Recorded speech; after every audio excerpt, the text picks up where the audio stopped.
Hoje, dia 20 de fevereiro de 2021, a liturgia nos oferece o texto de Lucas 5, de 27 a 32.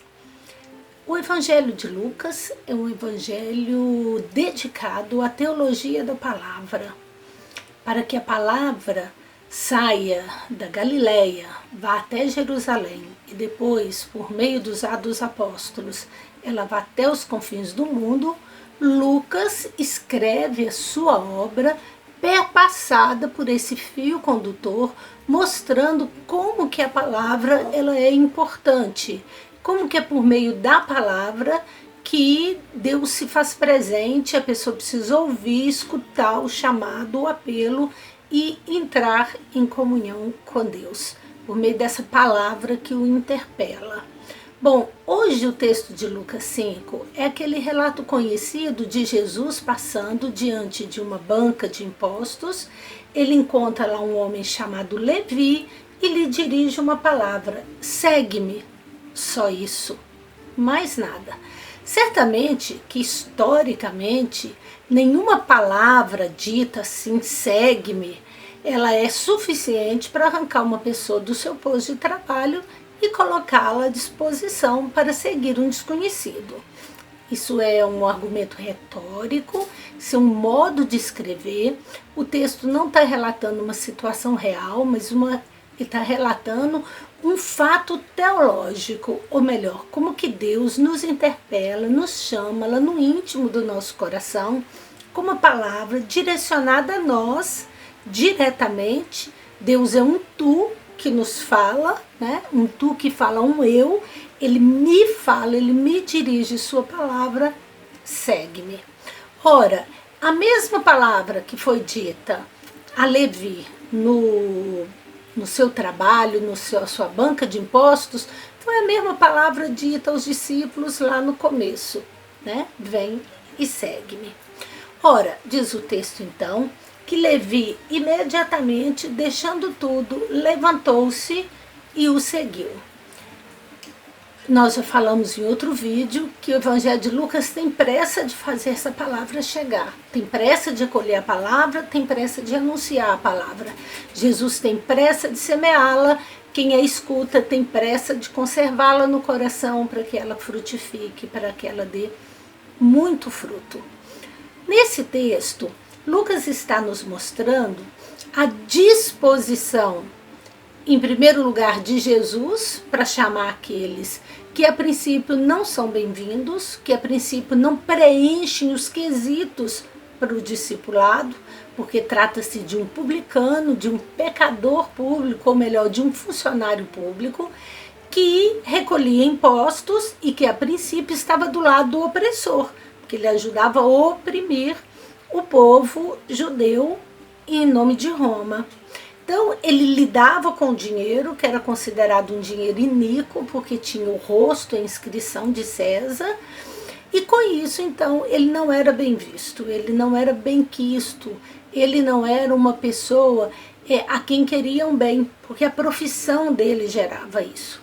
Ora, Jesus passa, Jesus chama. Lucas está dizendo que Deus não escolhe a partir do nosso merecimento, mas simplesmente por pura gratuidade, por pura compaixão dele.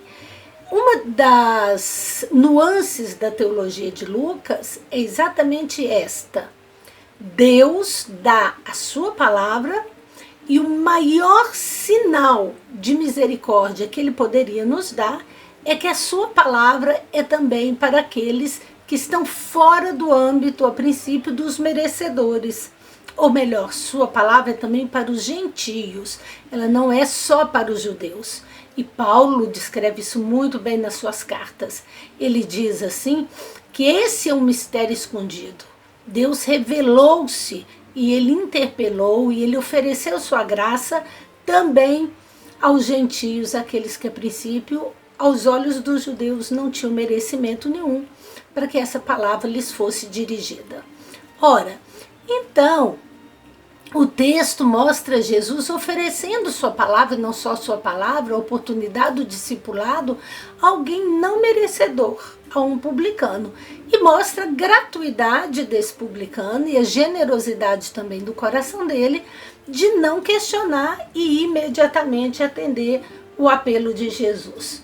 Bom, quando ele saiu de lá, Jesus então, com um grande número de publicanos, amiguinhos, vamos dizer assim, de Levi, do círculo de amizade dele, foram jantar. E quando eles estavam sentados à mesa, os fariseus e os escribas, que são os doutores da lei, os donos da religião, os homens que conhecem a religião, aquela casta de puros que se acha melhor do que os outros. Então, esse grupo começou a criticar Jesus, perguntando por que ele comia e bebia com os publicanos e com os pecadores.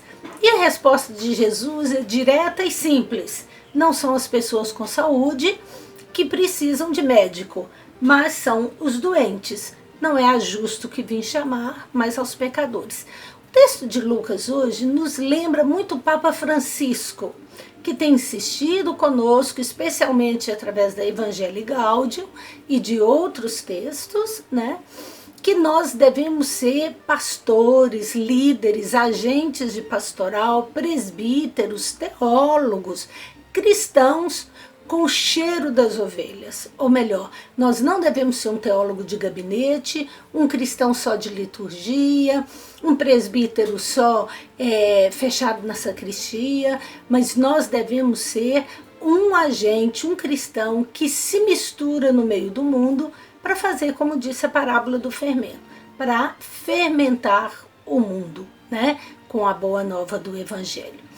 Ora, infelizmente, ainda hoje, nas nossas comunidades, nós estamos muito impregnados daquela mentalidade farisaica, daquela mentalidade dos doutores da lei, que nos leva a pensar que alguns são mais dignos, alguns são mais puros, alguns são mais merecedores da graça de Deus do que outros.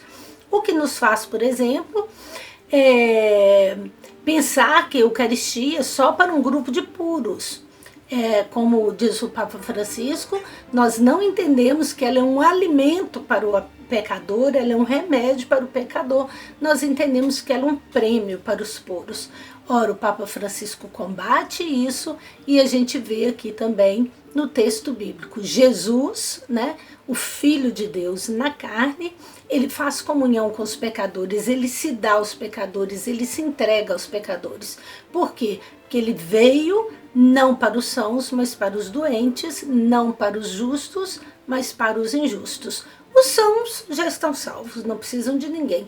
Os justos também já estão glorificados na sua justiça. Quem precisa deles são os doentes e os pecadores. Então, que cada um de nós possa se reconhecer pecador, que cada um de nós possa ouvir esse apelo de Jesus, vem e segue-me, e que cada um de nós, como o publicano Levi, possa imediatamente deixar tudo e seguir Jesus, porque a palavra que ele nos dirige é uma palavra que faz viver, é uma palavra viva, é uma palavra que nos interpela, é uma palavra que gera vida nova em nós, e nós não devemos ser bobos de desperdiçar essa chance. Um abraço para todos vocês.